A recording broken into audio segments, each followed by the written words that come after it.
nobody can say where theory is going to go.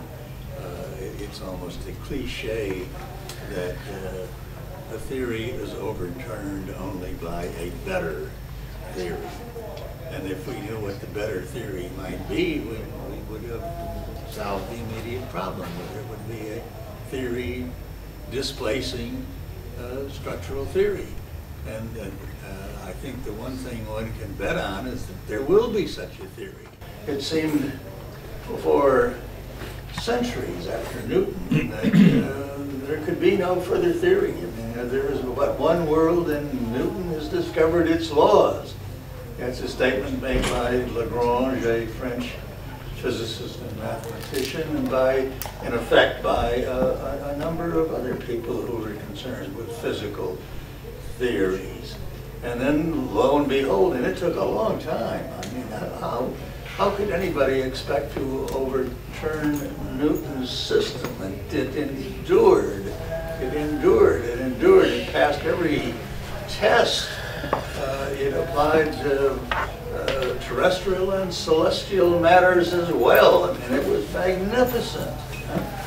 Almost unimaginable. There is but one world and Newton has discovered its laws. That was believed as an article of faith for decades, for centuries. And then along comes Einstein. Turns Newton on his head. Changes the whole relation between space and time and everything else. And now, of course, there's more and more dissatisfaction with Einstein. So scientists are groping for another theory, a theory that will explain everything, as Steve Weinberg has said, the final theory, right? Steve Weinberg, a person I admire greatly. He's very wise not only about scientific matters and scientific theories, but also about all kinds of things, from religion to economics.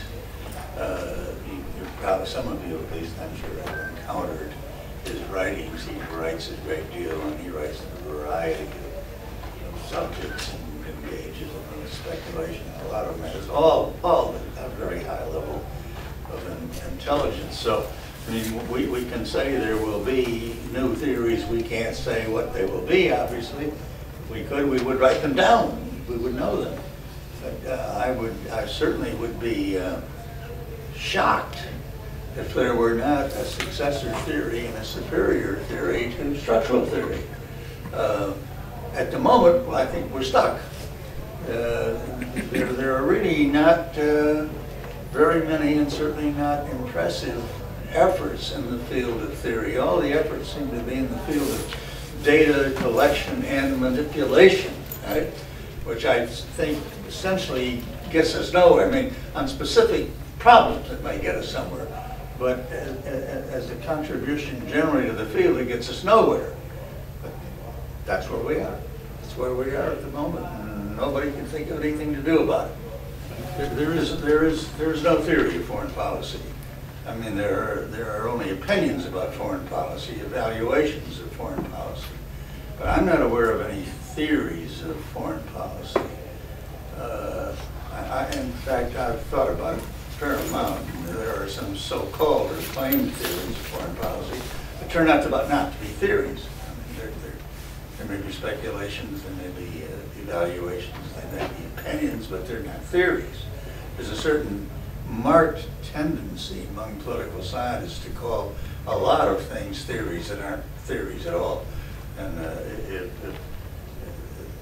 if you read the first chapter of Theory of International Politics, I went to some pains to distinguish theories from other types of intellectual efforts, to distinguish theories specifically from laws, and to give a